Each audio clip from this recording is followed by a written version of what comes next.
നമുക്കൊരിക്കലും മെൻ്റലി കയറി വരാൻ പറ്റാത്ത ഒരു സിറ്റുവേഷനിലേക്ക് ലോകം എത്തിച്ചിരിക്കുകയാണ്.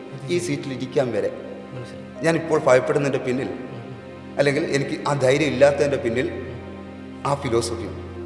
വലിയവനും ചെറിയവനും ജാതി മതം തകർന്നു. അത് പുറത്തു നിന്ന് നോക്കുന്നവർക്ക് കാണത്തില്ല, അറിയത്തില്ല.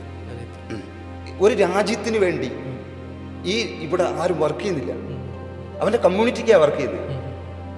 ഇതാണ് പ്രശ്നം. മറ്റു രാജ്യങ്ങളിൽ അങ്ങനെയല്ല, അവരുടെ രാജ്യത്തിൻ്റെ വികസനത്തിന് വേണ്ടിയായിരിക്കും. ഇവിടെ എപ്പോഴും എന്തായിരിക്കും, അവരവരുടെ മതത്തിന് വേണ്ടി ഒക്കെ ആയിരിക്കും. മനുഷ്യനാൽ പീഡനത്തിന് ഇരയാകുന്നു എന്ന് സ്വയം മനുഷ്യന് വെറുക്കാൻ വേണ്ടി പറയുന്നൊരു കാര്യമാണ്. പട്ടിക്ക് ആഹാരം കൊടുത്താലും മനുഷ്യന് കൊടുക്കരുത് എന്നൊക്കെ പറയുന്നതെന്ന് പറയുന്നത് അവൻ്റെ ഏറ്റവും അഴുക്ക മനോഭാവം. സമൂഹം ഇങ്ങനെ പ്രത്യേക ഒരു ആംഗിളിലൂടെ ലോകത്തെ നോക്കി കാണുന്നത് കൊണ്ട് ഞാൻ ജനിച്ചത് തന്നെ എനിക്ക് ഏറ്റവും കൂടുതൽ വിഷമമുള്ളൊരു കാര്യം. നേരത്തെ പറഞ്ഞ പോലെ കാഴ്ചപ്പാടിൽ വളരെ മോശപ്പെട്ട ഒരു കമ്മ്യൂണിറ്റിക്കകത്തുനിന്ന് ധരിക്കപ്പെടുന്ന അല്ലെങ്കിൽ ധരിച്ചു വെച്ചിരിക്കുന്ന ഒരു ലോകത്താണ് ഞാൻ ജീവിക്കുന്നത്. അത് തന്നെയാണ് ഏറ്റവും ദുരന്തമായിട്ടുള്ള ഒരു വിഷമമെന്ന് എനിക്ക് പറയാൻ പറ്റും. അല്ല, ഈ ആത്മീയതയുടെ പാതയിലേക്ക് പോയി കഴിഞ്ഞു കഴിഞ്ഞാൽ നമുക്ക് ഭൗതികമായിട്ടുള്ള കാര്യങ്ങൾ ചെയ്യാൻ ഭയങ്കര ബുദ്ധിമുട്ടാണെന്ന് കേട്ടിട്ടുണ്ട്. പല രീതിയിലാണ് മനുഷ്യരിത് കണ്ടിരിക്കുന്നത്. അപ്പോൾ അതിൻ്റെ ഒരു വിഷയമുണ്ട്. ഇപ്പോൾ എനിക്ക് പറയാൻ പറ്റുന്ന വെച്ചാൽ, അതായത് ഭൗതികം, ആത്മീയത, ഇതൊരു നാണയത്തിൻ്റെ ഇരുവശങ്ങളാണ്. ഒരു വശം മാത്രമായിട്ട് ഭൗതികമായിട്ടോ ആത്മീയമായിട്ടോ ഒരിക്കലും, അതായത് ആത്മീയത മാത്രമായിട്ടോ ഭൗതികം മാത്രമായിട്ടോ നിലനിൽക്കില്ല. വേറൊരു ഗ്രഹത്തിൽ നിന്ന് നമ്മുടെ ഭൂമിയിലേക്ക് നോക്കുമ്പോൾ മനുഷ്യരും ഏലിയൻസ്. ജീവൻ എന്ന് പറയുന്നത് എവിടെയുള്ളൂ? ഭൂമിയിലേ ഉള്ളൂ എന്ന് നമുക്കൊരിക്കലും പറയാൻ പറ്റില്ല. അതായത് ഒന്ന് തുടങ്ങി അവസാനിക്കുന്നതിനാണ് ജീവൻ എന്ന് പറയുന്നത്.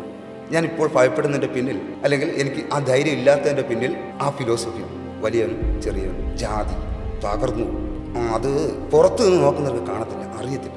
വളരെ മോശപ്പെട്ട ഒരു കമ്മ്യൂണിറ്റിക്കകത്തുനിന്ന് ധരിക്കപ്പെടുന്ന അല്ലെങ്കിൽ ധരിച്ചു വെച്ചിരിക്കുന്ന ഒരു ലോകത്താണ് ഞാൻ ജീവിക്കുന്നത്. അത് തന്നെയാണ് ഏറ്റവും ദുരന്തമായിട്ടുള്ള ഒരു വിഷമമെന്ന് എനിക്ക് പറയാൻ പറ്റും.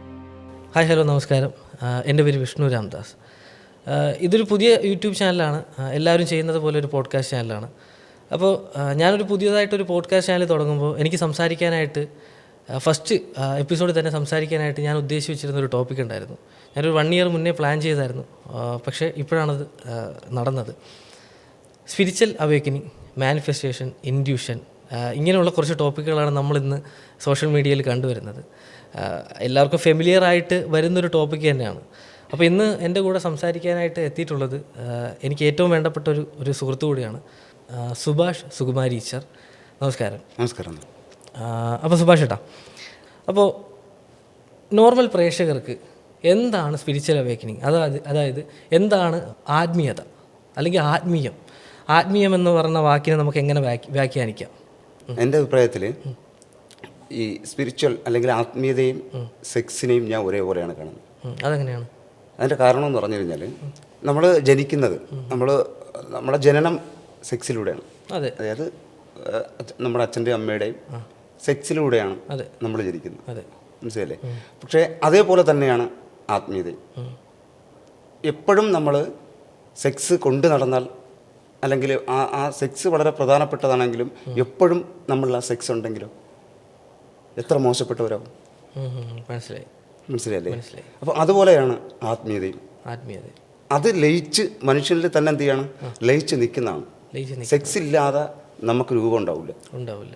അതേപോലെ ആന്തരികമായിട്ട് തന്നെയാണ്, അകമയുള്ളതാണ്. പൊതുവെ ഒരു ഇവിടെ ചർച്ച വരുന്നത് അറിയാമോ, നമ്മുടെ തലച്ചോറിൻ്റെ തന്നെ രണ്ട് ഭാഗമുണ്ട്, ലെഫ്റ്റും റൈറ്റും. അപ്പോൾ ഇതിൽ ചില വിഭാഗക്കാരെന്ന് പറയുന്നത് ഭൗതികതയെ കൂടുതൽ വിശ്വസിക്കുകയും അതാണ് പ്രാധാന്യം, ആത്മീയത വളരെ മോശപ്പെട്ടതാണെന്ന് പറയുന്നതുകൊണ്ട്, അതായത് ഒരു നോർമൽ ഡെയിലി ലൈഫ്. അതിൽ മനുഷ്യൻ്റെ ചിന്തയും അങ്ങനെയാണ് വരുന്നത്. ഇപ്പോൾ നമുക്ക് ഈ ആത്മീയതയെ കുറിച്ച് പറയുമ്പോൾ നമുക്ക് പല രീതിയിലാണ് മനുഷ്യരിത് കണ്ടിരിക്കുന്നത്. അപ്പോൾ അതിൻ്റെ ഒരു വിഷയമുണ്ട്. അപ്പോൾ എനിക്ക് പറയാൻ പറ്റുന്ന വെച്ചാൽ, അതായത് ഭൗതികം, ആത്മീയത, ഇതൊരു നാണയത്തിൻ്റെ ഇരുവശങ്ങളാണ്. ഒരു വശം മാത്രമായിട്ട് ഭൗതികമായിട്ടോ ആത്മീയമായിട്ടോ ഒരിക്കലും, അതായത് ആത്മീയത മാത്രമായിട്ടോ ഭൗതികം മാത്രമായിട്ടോ നിലനിൽക്കില്ല. അല്ല, ഈ ആത്മീയതയുടെ പാതയിലേക്ക് പോയി കഴിഞ്ഞു കഴിഞ്ഞാൽ നമുക്ക് ഭൗതികമായിട്ടുള്ള കാര്യങ്ങൾ ചെയ്യാൻ ഭയങ്കര ബുദ്ധിമുട്ടാണെന്ന് കേട്ടിട്ടുണ്ട്. ഈ പറയുന്ന പോലെ നോർമൽ ഒരാൾ അത് ഞാൻ പറയട്ടെ, അത് നിങ്ങൾ പറയുന്നതെന്ന് പറഞ്ഞാൽ എന്താണ്, എപ്പോഴും ആ സെക്സ് കൊണ്ട് നടക്കുന്നത് എങ്ങനെ ഇരിക്കും? ആ ആംഗിളിലാണ് നിങ്ങൾ പറയുന്നത്. യഥാർത്ഥ ആത്മീയത അല്ല അത്. ആത്മീയതയല്ല. മനസ്സിലായില്ലേ?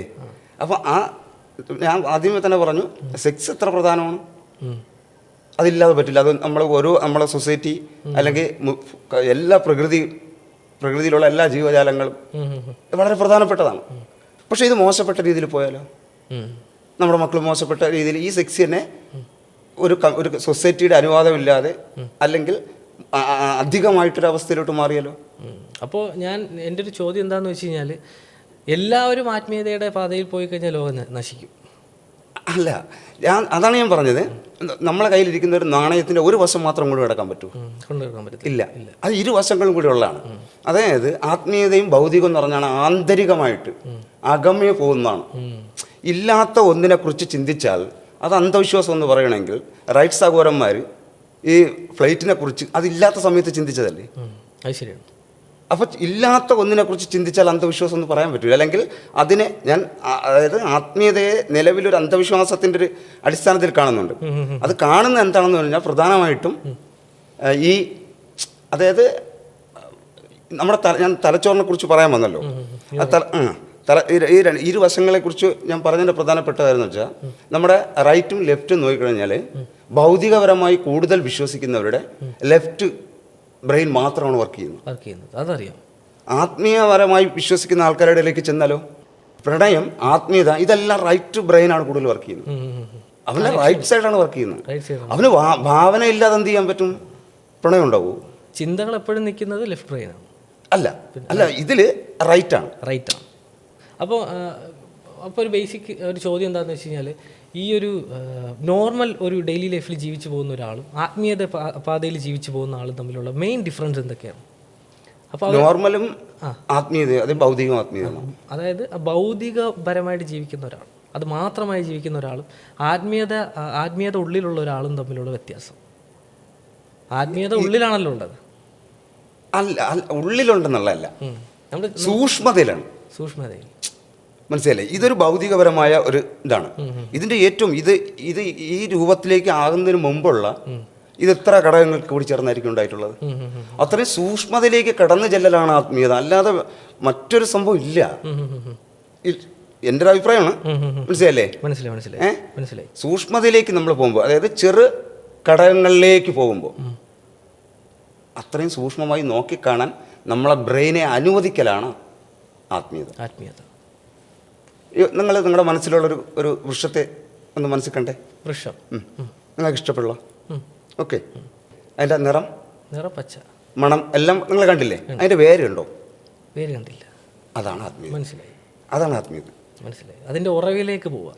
അതിൻ്റെ ഏറ്റവും സൂക്ഷ്മതയിലേക്ക് നമ്മളെ മനസ്സിനെ ചിന്തിപ്പിക്കുന്ന അല്ലെങ്കിൽ മനസ്സിനെ കൊണ്ടുപോകുന്ന നമ്മളെ തലച്ചോറിൻ്റെ തന്നെ ഒരു ഘടകമാണ് ആത്മീയത എന്നാണ് എനിക്ക് പറയാനുള്ളത്. അപ്പോൾ എല്ലാ കാര്യങ്ങളുടെയും ഒരു സൂക്ഷ്മത എല്ലാത്തിലും, അതാണ് ഞാൻ പറഞ്ഞത്. അപ്പോൾ ലോകം എന്താണെന്നുള്ള ഒരു ഭയങ്കര വലിയൊരു തിരിച്ചറിവ്, അതല്ലേ ആത്മീയത. ലോകം എന്താണെന്നും മനുഷ്യരെന്താണെന്നും ഈ ചരാചരങ്ങൾ എന്താണെന്നും ഈ ലോകത്തിൻ്റെ പ്രവർത്തനങ്ങളും മനുഷ്യൻ്റെ പ്രവർത്തനങ്ങളും ഇതിനെ പറ്റിയിട്ടുള്ളൊരു സൂക്ഷ്മമായിട്ടുള്ള ഒരു സ്റ്റഡിയാണ് ആത്മീയത. തിരിച്ചറിവ്. നിങ്ങൾ വെറുതെ കണാവണ പറയരുത്. മനസ്സിലായി. നിങ്ങൾ വെറുതെ കണാവണ എന്നുള്ള സംഭവം ഉണ്ടല്ലോ, എന്താ ആ വാക്ക് കേട്ടപ്പോൾ ഫീൽ ചെയ്തേ? ഏതാണ് ഈ വാക്ക്? കണാവണ വളരെ മോശപ്പെട്ടായിട്ട് തോന്നില്ലേ? എവിടെ ആയാലും മോശം. നമ്മൾ സൂക്ഷ്മതയിലേക്ക് പോകുമ്പോൾ അവിടെയാണ് സൂക്ഷ്മതയിലേക്ക് പോകുന്ന ഒരു ഭാഷയ്ക്ക് പോലും മലയാള ഭാഷ പോലും പ്രതീക്ഷിക്കാതെ മനുഷ്യനെ റോങ് ആയിട്ട് ചിന്തിപ്പിക്കാൻ പറ്റും. നീ കണാ ഗുണ പറയണമെന്ന് പറയും. എവിടെയാ കണം ഗുണം?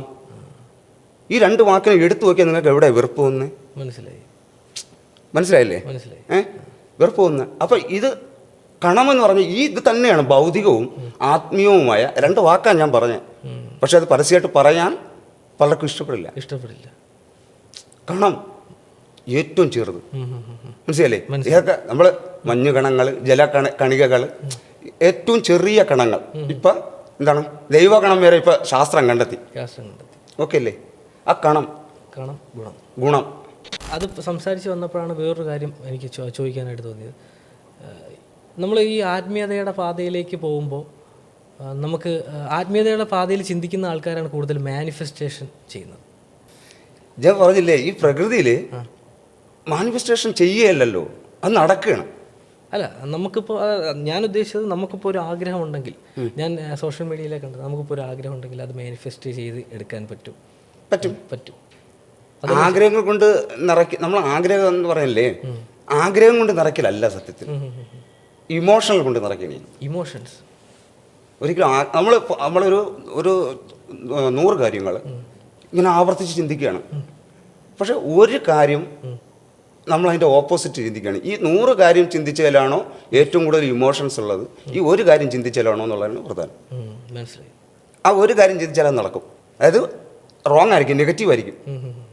99 പോസിറ്റീവായിട്ടുള്ള കാര്യം ചിന്തിച്ചു, ഒരു കാര്യം നെഗറ്റീവായിട്ടുള്ള കാര്യം ചിന്തിച്ചു. ആ നെഗറ്റീവിലാണ് കൂടുതൽ നമുക്ക് ഫീലിങ്സ്, അത് നമ്മൾ ഫീൽ ചെയ്തിട്ടുണ്ടെങ്കിൽ ആ ഒരു കാര്യം ചിന്തിച്ച് കിടക്കും. അതാണ് പ്രത്യേകത. അപ്പം നമ്മുടെ ചിന്ത മൊത്തത്തിൽ ആ ഒരു ചിന്ത മാത്രമായിരിക്കണം, ഫീലിങ്സ് ആയിരിക്കണം. ആ ഒരു ചിന്ത നമ്മുടെ ഫീലിങ്സ് ആയിട്ട് എടുക്കണം. ഫീലിങ്സ് വരണം. അപ്പം നമുക്ക് സാധാരണ മനുഷ്യനെന്താണ്, നെഗറ്റീവ് എന്നുള്ളതല്ല, ഈ അതായത് എപ്പോഴും നമ്മൾ ഇതിനെ കുറിച്ച് ചിന്തിക്കുമ്പോൾ ഫീലിങ്സ് എപ്പോഴും നമ്മൾ ഇനിയിപ്പോൾ ഒരു പ്ലാൻ ചെയ്യണം. ഒരു പ്ലാൻ ചെയ്യുമ്പോഴെന്ന് പറയുന്നത് അടുത്ത 1 വർഷം അല്ലെങ്കിൽ 10 വർഷം അല്ലെങ്കിൽ നെക്സ്റ്റ് നാളെ അല്ലെങ്കിൽ അടുത്ത സമയം, ഈ സമയത്ത് നമുക്ക് എന്തെങ്കിലും ആവണമെന്നാണ് നമ്മൾ ചിന്തിക്കുന്നത്. മനസ്സിലായി. ഓക്കെ, അതല്ലേ മാനിഫെസ്റ്റേഷൻ ചെയ്യുന്ന. ഓക്കെ, അങ്ങനെയാണെങ്കിൽ ആ അടുത്ത നെക്സ്റ്റ് സെക്കൻഡ് നമ്മൾ ജീവിതത്തെ അനുഭവിച്ചിട്ടില്ല, അതിനെ അനുഭവിക്കാനുള്ളതാണ്. അതുകൊണ്ട് നമുക്ക് ഫീലിങ്സ് ഉണ്ടാവില്ല. പക്ഷെ പരാജയപ്പെട്ട ഫാസ്റ്റ് ബാക്കിലോട്ടുള്ള, മനസ്സിലല്ലേ, കഴിഞ്ഞ കാലത്തെക്കുറിച്ച് നമ്മൾ ഇത് ഓരോ കാര്യവും ആലോചിക്കുമ്പോൾ പഴയ അനുഭവം എടുക്കൂലേ, അവിടെ നമ്മൾ അനുഭവിച്ചിട്ടുണ്ടത്. മനസ്സിലായി. അപ്പോൾ വേറൊരു കാര്യം എന്താണെന്ന് വെച്ച് കഴിഞ്ഞാൽ, നമ്മൾ മനുഷ്യർ ഏലിയൻസ് ആണോ? വെറുതെ ചോദിക്കുന്നതാണ്.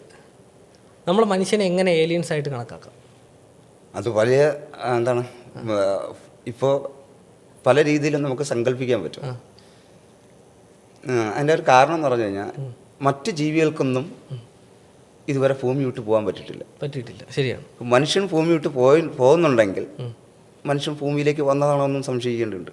അപ്പോൾ അങ്ങനെയാണെന്ന് വെച്ച് കഴിഞ്ഞാൽ, ഭൂമിക്ക് പുറത്ത് നിന്ന്, അല്ല, ഭൂമിയിൽ നിന്ന് നോക്കുമ്പോൾ പുറത്തൊരു ജീവകണം കണ്ടു കഴിഞ്ഞാൽ അതിനെ നമുക്ക് ഏലിയനായിട്ട് കണക്കാക്കാം. വേറൊരു ഗ്രഹത്തിൽ നിന്ന് നമ്മുടെ ഭൂമിയിലേക്ക് നോക്കുമ്പോൾ മനുഷ്യരും ഏലിയൻസാണ്. ശരിയല്ലേ? ആണ്. മനുഷ്യരെന്തെന്ന് വെച്ച് കഴിഞ്ഞാൽ, എൻ്റെ അഭിപ്രായമാണ്, എന്നെ വിളിച്ചത് സംസാരിക്കാനാണ്. അത് എത്രമാത്രം സയൻസാണോ അല്ലെങ്കിൽ ആത്മീയതാണോ, ഈ പ്രപഞ്ചം ഏതൊരു കാര്യവും നേരത്തെ പറഞ്ഞ ഏറ്റവും കണത്തിൽ നിന്ന് അതിനെ ഗുണപരമായ രൂപത്തിലേക്ക് മാറ്റിയെടുക്കുന്ന ഒരു ഇതാണ് എല്ലാ ജീവനുകളും. ഇപ്പോൾ ജീവൻ ആറ്റം ഇപ്പം അവിടെ നിന്ന് തുടങ്ങി. പക്ഷേ ജീവൻ എന്ന് പറയുന്നത് എവിടെയുള്ളൂ? ഭൂമിയിലേ ഉള്ളൂ എന്ന് നമുക്കൊരിക്കലും പറയാൻ പറ്റില്ല. ഇല്ല, അതൊരിക്കലും പറയാൻ പറ്റില്ല. മനസ്സിലല്ലേ?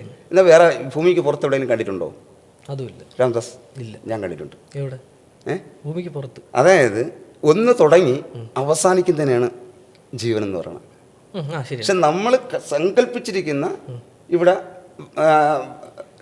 ചരാചരങ്ങൾ, മനസ്സിലല്ലേ, മരങ്ങൾ, ഇത് നിലനിൽക്കുക. അതായത് ഒരു വൃക്ഷം അത് തുടങ്ങി അവസാനിക്കുന്ന ഒരു സർക്കിളിനാണ് ജീവൻ എന്ന് പറയുന്നത്. അതുകൊണ്ടല്ലേ നമ്മൾ പറയുന്ന ഭൂമി മരിക്കും, സൂര്യൻ മരിക്കും. മരിക്കണമെന്ന് പറയണമെങ്കിൽ ജീവനില്ലേ? പുറത്ത് ജീവൻ കണ്ടിട്ടില്ല എന്ന് പറഞ്ഞു. എത്ര രീതിയിൽ നമ്മൾ കാണുന്നു. അതായത് സൂര്യൻ എന്ത് ചെയ്യണം? മരിച്ചുകൊണ്ടിരിക്കുകയാണ്. അപ്പോൾ ജീവനില്ലേ? ജീവനില്ലാതെ മരിക്കാൻ പറ്റുമോ? അതായത് ഏതൊരു ഘടകവും തുടങ്ങി അത് അവസാനിക്കുന്ന ഒരു സർക്കിൾ, ഒരു കാലഘട്ടം, അതിനെയാണ് ജീവൻ എന്ന് പറയുന്നത്. ഇപ്പോൾ നേരത്തെ തന്നെ ആത്മീയതയുടെ കാര്യം പറഞ്ഞു, ഭൗതികപരമായ കാര്യവും പറഞ്ഞു. മനസ്സിലല്ലേ? ആത്മീയതയെ രണ്ടായിട്ട് തിരിക്കാം.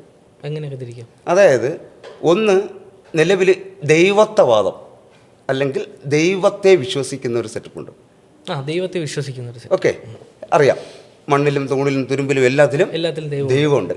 മനസ്സിലല്ലേ? രണ്ടാമത്തേന്ന് പറയുന്നത് ഞാൻ പറയാൻ വന്ന രണ്ടാമത്തെ ആത്മീയതയുടെ 2 വശങ്ങളാണ്. അതായത് മണ്ണിലും തൂണിലും തുരുമ്പിലും എല്ലാം ജീവനുണ്ട്, ജീവത്വവാദം. ഈ 2 ഇതുണ്ട്. മനസ്സിലായില്ലേ? അപ്പോൾ ഞാൻ പറഞ്ഞു വന്ന് നിങ്ങളുടെ ആ ക്വസ്റ്റ്യൻ ഞാൻ തിരിച്ചു കൊണ്ടുവരികയാണ്.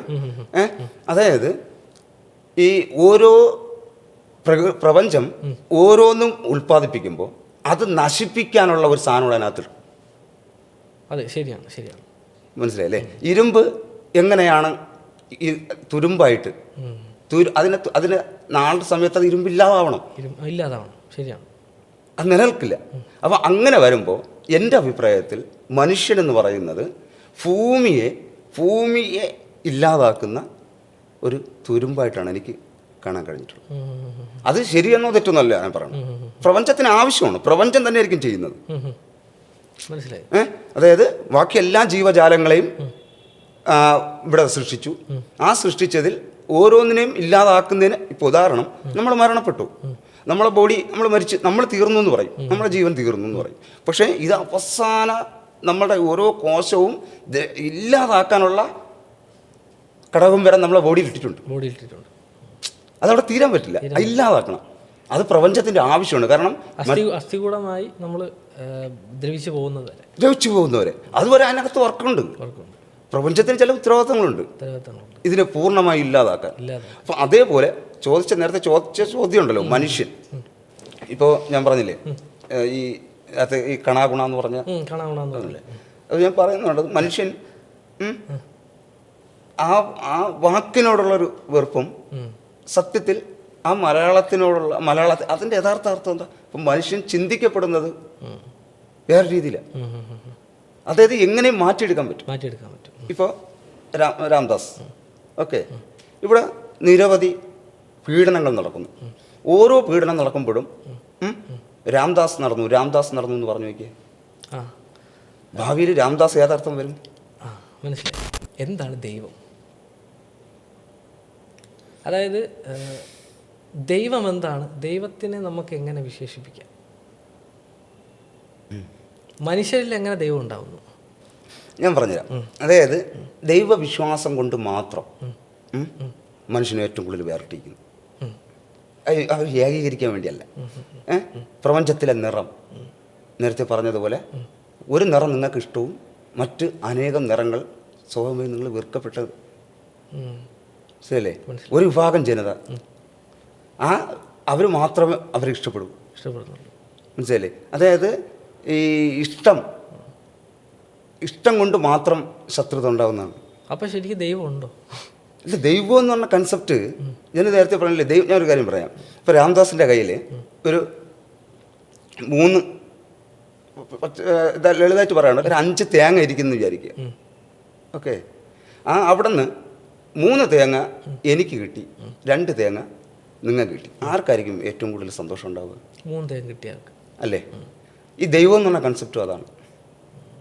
കൂടുതലുള്ളവന് സന്തോഷം ഉണ്ടാവും. അതായത് ഒരു കാലത്ത് ഇതൊന്നും സങ്കല്പ ലോകത്തുള്ളതൊന്നുമല്ല. ഹരപ്പ മൊഹൻജദാരോ ഒക്കെ ആ കാലം, ഹരപ്പയിലൊക്കെ എന്ന് പറയണത് നമ്മൾ ഒരു 5 തേങ്ങ ഇരിക്കുന്നെങ്കിൽ 3 തേങ്ങ കൊണ്ടുപോകുന്നതിനാണ് വിഷമം. മീൻസ് അവനാണ് കൂടുതൽ കഷ്ടപ്പാട്. കാരണം തരുമോ, ഇത് ഇരുത്തേണ്ടതെവിടെ, വെക്കേണ്ടതെവിടെ? ഒരുമിച്ച. മനസ്സിലായില്ലേ? ജോലി കൂടുതലായിരുന്നു. ആ ഒരു അർത്ഥത്തിലാണ് പറഞ്ഞത്. മനസ്സിലായില്ലേ? ഇപ്പോഴാണെങ്കിലോ ഈ ദൈവം എന്ന് പറഞ്ഞ കൺസെപ്റ്റിലൂടെ വരുമ്പോഴത്തേക്ക് ഞാനത് പറയണമെന്ന് പറഞ്ഞത്, ഞാൻ പ്രപഞ്ചത്തെ ഞാൻ പറയുന്നു. മനസ്സിലായില്ലേ? പക്ഷെ അതിന് മനുഷ്യനെ ഇത്രയും വേർതിരിക്കാൻ അതിനല്ലേ പറ്റിയത്? മനുഷ്യനെ വേർതിരിക്കാൻ. പക്ഷെ അങ്ങനെ വയ്ക്കുമ്പോൾ ഈ വീഡിയോ കാണുന്ന ആൾക്കാർക്ക് പലർക്കും അതായത് വേറിട്ട അഭിപ്രായം കാണാം. സത്യസന്ധമായിട്ട് പ്രകൃതിയെ, പ്രപഞ്ചത്തെ വിശ്വസിക്കുന്ന എത്ര പേരുണ്ടാവും സത്യസന്ധമായിട്ട്? അങ്ങനെ ഒന്നുമില്ല. വിശ്വാസം എത്ര പേരുണ്ട്? നമ്മളൊന്ന് ആലോചിച്ചാൽ മതി. അല്ല, അങ്ങനെ വെക്കുമ്പോൾ എനിക്കിപ്പോൾ തോന്നിയൊരു തോന്നലാണ്. അതായത് ദൈവം എന്ന് പറയുമ്പം എൻ്റെ ഒരു കാഴ്ചപ്പാടിൽ ഞാൻ പറയാം, കൂട്ടത്തോടെ ഒരു 3 പേരോ 4 പേരോ നടന്നു പോകുന്ന സമയത്ത് ഒരാൾ മരിച്ചു കഴിഞ്ഞാൽ അയാൾ മരിച്ചതാണെന്ന് എന്താ പറയുക, എഴുതപ്പെടാനായിട്ട് അവർക്ക് അറിയത്തില്ല, അല്ലെങ്കിൽ തിങ്ക് ചെയ്യാൻ അവർക്ക് അറിയത്തില്ല. അതായത് ഇയാൾ മരിച്ചതാണോ, അതായത് നോക്കുമ്പോൾ അയാൾ ഡെഡായിട്ട് അവിടെ പോയി. അപ്പോൾ അങ്ങനെ നിൽക്കുമ്പോഴത്തേക്ക് അവർ മരിച്ചതാണെന്ന് ഡിഫൈൻ ചെയ്യുന്ന ആദ്യത്തെ മനുഷ്യരുണ്ടാവും. അതുപോലെ തന്നെ കൂട്ടത്തിൽ ഒരാൾ മരണപ്പെടുമ്പോൾ ഈ പറയുന്ന പോലെ ആദ്യമായി വിഷമിച്ചൊരു വ്യക്തി, കണ്ണുനീര് വന്ന ഒരു വ്യക്തി, ഇതിൻ്റെയൊക്കെ ഉറവിടത്തിലേക്ക് പോയി കഴിഞ്ഞാൽ ആദ്യമായി സൂര്യനെ കണ്ടപ്പോൾ അല്ലെങ്കിൽ ഇടിമിന്നൽ നമ്മുടെ ഭൂമിയിലേക്ക് ഏൽക്കുമ്പോൾ മനുഷ്യൻ ആദ്യമായി കാണുകയാണ്. അപ്പോൾ അത് എന്താണെന്നും അറിയത്തില്ല. അപ്പോൾ അങ്ങനെ ദൈവത്തിനെ ഡിഫൈൻ ചെയ്യാൻ പറ്റത്തില്ല. അതായത് ഇതിനെ ദൈവമായിട്ട്, അതുകൊണ്ടായിരിക്കാം ഇപ്പോൾ സൂര്യദേവൻ, ചന്ദ്രദേവൻ എന്നൊക്കെ പറഞ്ഞിട്ട് ഓരോ ആൾക്കാർ. തീർച്ചയായിട്ടും. കാരണം എന്താണെന്ന് വെച്ചാൽ അങ്ങനെ അതിൻ്റെ എക്സിസ്റ്റൻസിലേക്ക് നമ്മൾ ചിന്തിച്ചു കഴിഞ്ഞാൽ ഇങ്ങനെ. പക്ഷേ ആ കഥകളെ നമ്മളിപ്പോൾ സൂര്യദേവൻ എന്നൊക്കെ പറയുമ്പോൾ അങ്ങനെ നമ്മൾ കൊടുത്തെങ്കിലും അതിനെയൊക്കെ ഭയങ്കര മോശപ്പെട്ട രീതിയിലാണ്. അല്ലെങ്കിൽ പിന്നെ അവര് സൂര്യ ഭഗവാനൊക്കെ വന്നാണ് എന്ത് ചെയ്യുന്നത്, സകല വിചാരങ്ങളും ചെയ്തിട്ട് പോയേക്കണം. അവിടെ അവർക്ക് കൊണ്ടുപോയി. ഞാൻ പറഞ്ഞേ, അതായത് ലോകത്ത് ഇതുവരെ ഉണ്ടായിട്ടുള്ള എല്ലാ കാര്യങ്ങളുടെയും തിരിച്ചറിവ് മനുഷ്യൻ വന്ന സിറ്റുവേഷനിൽ ഉറപ്പായിട്ടും. അപ്പോൾ നമ്മൾ എല്ലാത്തിൻ്റെ എക്സിസ്റ്റൻസിലേക്ക് ചെങ്ക് ചെയ്ത് കഴിഞ്ഞാൽ വിഷമം, സന്തോഷം, പിന്നെ അങ്ങനെ ഒരുപാട് ഇമോഷൻസ് ഉണ്ട്. ഈ ഇമോഷണൽ സ്റ്റേറ്റിൻ്റെ ഒരു സിറ്റുവേഷനിൽ നിന്ന് മനുഷ്യൻ ബിൽഡ് ചെയ്ത് വന്ന് മനുഷ്യനിപ്പോൾ പരിണമിച്ച് ഈ ഒരു ലെവലിലേക്ക് എത്തി. എൻ്റെ ഒരു കാഴ്ചപ്പാടിൽ ഇപ്പോൾ AI ടെക്നോളജിയൊക്കെ വന്നുകൊണ്ടിരിക്കുകയാണ്. മനുഷ്യൻ്റെ ഉള്ളിലുള്ള ഇമോഷൻസിനെ അൺഇൻസ്റ്റാൾ ചെയ്യുന്ന ഒരു പ്രോസസ്സാണ് ഇപ്പോൾ നടന്നുകൊണ്ടിരിക്കുന്നത് എന്ന് പറഞ്ഞു കഴിഞ്ഞാൽ അതിനെന്തുമാത്രം സപ്പോർട്ട് ചെയ്യാൻ പറ്റും? ഇമോഷൻസിനെ ഇല്ലാതാക്കുന്നു. മനുഷ്യൻ്റെ ഇമോഷൻസിനെ ഞാൻ ചുമ്മാ ഒരു തോട്ട് പ്രോസസ് പറയാം. അതായത് വർഷങ്ങൾ കഴിഞ്ഞിട്ട് മനുഷ്യർ നോക്കുമ്പോൾ അന്ന് ടെക്നോളജി ഇത്രയും വലുതാവും. കാരണം നമ്മളിപ്പോഴും പണ്ടത്തെ ആൾക്കാരുടെ വീഡിയോസ്, ഫോട്ടോസൊക്കെ നോക്കാറുണ്ട്. അപ്പോൾ അന്നത്തെ മനുഷ്യർ നോക്കുമ്പോൾ ഇന്ന് ജീവിച്ചിരിക്കുന്ന മനുഷ്യരിൽ, ഇന്നിപ്പോൾ ഈ ഒരു കാലഘട്ടത്തിൽ ജീവിച്ചിരിക്കുന്ന മനുഷ്യർ നോക്കുമ്പോൾ ഒരു ആപ്പിൾ കിട്ടി. ആ ആപ്പിൾ കിട്ടിയിട്ട് അതിനെ പകത്ത് മറ്റൊരാൾ കൊടുക്കുകയാണ്. അപ്പോൾ അന്ന് ആ കോടാനു വർഷങ്ങൾക്ക് കഴിഞ്ഞിട്ട് ജീവിക്കുന്ന മനുഷ്യർ നോക്കുമ്പോൾ ആ ആപ്പിൾ കൊടുക്കാൻ അവരുടെ ഇടയിൽ എന്തൊരു ഇമോഷൻസാണ് ഉണ്ടാവുന്നത് എന്നവർ ചിന്തിക്കാനുള്ളൊരു സിറ്റുവേഷനിലേക്കാണ് പോകുന്നതെന്നാണ് എൻ്റെ ഒരു കാഴ്ചപ്പാട്. ഈ സസ്യഭുക്കുകളും മാംസഭുക്കുകളും ശ്രദ്ധിച്ചിട്ടുണ്ടോ? ഒരിക്കലും സസ്യഭുക്കുകൾ അവരൊരു യൂണിറ്റി, അതായത് പരസ്പരം ഹെൽപ്പ് ചെയ്യുന്ന ജീവികളായിരിക്കില്ല. ഏതെടുത്ത് നോക്കാം, അവർക്ക് ഒറ്റക്കെട്ടായിട്ട് നിൽക്കാൻ പറ്റില്ല. മാംസഭുക്കുകൾക്ക് പറ്റും. മനസ്സിലായില്ലേ? അപ്പോൾ അതായത് ഇപ്പോൾ പട്ടി ആയിക്കോട്ടെ, അവർ ഒരുമിച്ച് നിൽക്കുന്നതാണ്. പക്ഷേ നമ്മൾ ആടോ അല്ലെ മാൻ, ഇതൊക്കെ അവരെ ഒരുമിച്ച് അവർ നിൽക്കുന്നുണ്ടെങ്കിലും അവർ ഒരുമിച്ച് ഒരു വർക്കും ചെയ്യില്ല. ശ്രദ്ധിച്ചാൽ മനസ്സിലാവും. അപ്പോൾ അതായത് ഇപ്പോൾ ഈ ആപ്പിളിൻ്റെ കാര്യം പറഞ്ഞിട്ടുണ്ടാണ് നമ്മൾ ഇമോഷൻസ് എന്ന് പറഞ്ഞാൽ, അതായത് സസ്യബുക്കുകൾക്ക് ഒരു മാമ്പഴം അല്ലെങ്കിൽ ഒരു ആപ്പിള് അത് മറ്റൊന്നിന് കൊടുക്കേണ്ട ആവശ്യമില്ല, അവരത് എടുത്തോളണം. മനസ്സിലല്ലേ? പക്ഷേ ഈ മാംസബുക്കുകൾ എന്താണ്, ഓട്ടോമാറ്റിക്കായിട്ട് ഒരുമിച്ച് നിന്ന് എന്ത് ചെയ്യാൻ പറ്റൂ, ഒന്നിനെ മറ്റൊരു വലിയ ജീവിയെ അവർക്ക് കീഴ്പ്പെടുത്താൻ പറ്റും. അതാണ് അവരിൽ ഉണ്ടായ ആ ഒരുമ. മനസ്സിലല്ലേ? ഞാൻ പറയുന്നത്. അപ്പോൾ ഇപ്പോഴ് പറഞ്ഞപ്പോൾ ഞാൻ ഇതും കൂടെ അവിടെ പോയിന്റ് ചെയ്താണ്, എനിക്ക് മനസ്സിൽ വന്നതുകൊണ്ട് പോയിന്റ് ചെയ്താണ്. ഇന്ന് ലൈക്ക് കൊടുക്കും, ലൈക്ക് ചോദിക്കുകയും ചെയ്യും. മനസ്സിലായില്ലേ? പക്ഷേ ഇന്ന് നമ്മൾ ഫുഡ് അല്ലെങ്കിൽ ഈ ആപ്പിള്, എനിക്ക് ആപ്പിൾ താന്ന് പറയില്ല. ആവശ്യക്കാരൻ കുറവാണ്. അങ്ങോട്ടും ഇങ്ങോട്ടും ദാരിദ്ര്യം അനുഭവിക്കുന്ന ബഹുഭൂരിപക്ഷം ജനങ്ങളിവിടെ ഉണ്ട്. ഞാൻ ആ അർത്ഥത്തിലല്ല ഞാൻ പറയുന്നത്, അങ്ങനെ എടുക്കരുത്. മനസ്സിലല്ലേ? ആപ്പിൾ എന്ന് ഉദ്ദേശിച്ചത് അവരുടെ ഉള്ളിലുള്ള ഇമോഷൻസിനെ കാണിക്കുന്ന ആ ഇമോഷൻസ് നിങ്ങൾ നേരത്തെ ആപ്പിളിൽ നോക്കിയെങ്കിൽ ഇന്ന് ലൈക്കിൽ നോക്കൂ. അപ്പോൾ ശരിക്കും പറഞ്ഞാൽ മനുഷ്യൻ പരിണമിച്ച ഒരു ആർട്ടിഫിഷ്യൽ ഇൻ്റലിജൻസിലേക്ക് വന്ന് ഒരു റോബോട്ടിക് ആയിട്ട് മാറുമെന്ന്, അതായത് യാന്ത്രികമായിട്ട് മാറുമെന്ന് നമുക്ക് വിശേഷിപ്പിക്കാൻ പറ്റും മനുഷ്യന്. അതായത് ഇപ്പം നേരത്തെ പറഞ്ഞ കണക്ക് എനിക്ക് എൻ്റെ ആവശ്യങ്ങൾ ഇന്ന് ഒരു ആപ്പിളല്ല, അംഗീകാരം. മനസ്സിലല്ലേ? അപ്പോൾ ആ അംഗീകാരമാണ് എനിക്ക് വേണ്ടത്. അത് 100 ആപ്പിൾ തന്നിട്ട് ഒരു ചെറിയൊരു അംഗീകാരം ഉണ്ടെങ്കിൽ ഞാൻ ആ ആപ്പിൾ തട്ടിക്കളഞ്ഞിട്ട് അംഗീകാരത്തിൻ്റെ പിറകെ പോകും. ഇപ്പോഴത്തെ മനുഷ്യൻ്റെ ആവശ്യം അതാണ്. പിന്നെ നേരത്തെ പറഞ്ഞ് AI വന്നതോടുകൂടി ഒരു മനുഷ്യൻ്റെ ഉള്ളിലുള്ള കഴിവുകൾ ഇല്ലാതാവും എന്നൊക്കെ പറയുന്നത് തെറ്റാണ്. അല്ല, മനുഷ്യൻ്റെ ഉള്ളിലുള്ള കഴിവുകൾ ഒരിക്കലും ഇല്ലാതാവത്തില്ല. പിന്നെ എന്താ ഉദ്ദേശിച്ചത്? നമ്മളിപ്പോൾ ഇന്ന് സോഷ്യൽ മീഡിയ തുറന്നു കഴിഞ്ഞാൽ ഡാർക്ക് മാനിപ്പുലേഷൻ ടെക്നിക്സ് എന്നൊക്കെ പറഞ്ഞിട്ട് ഒരുപാട് കാര്യങ്ങൾ കാണാറുണ്ട്.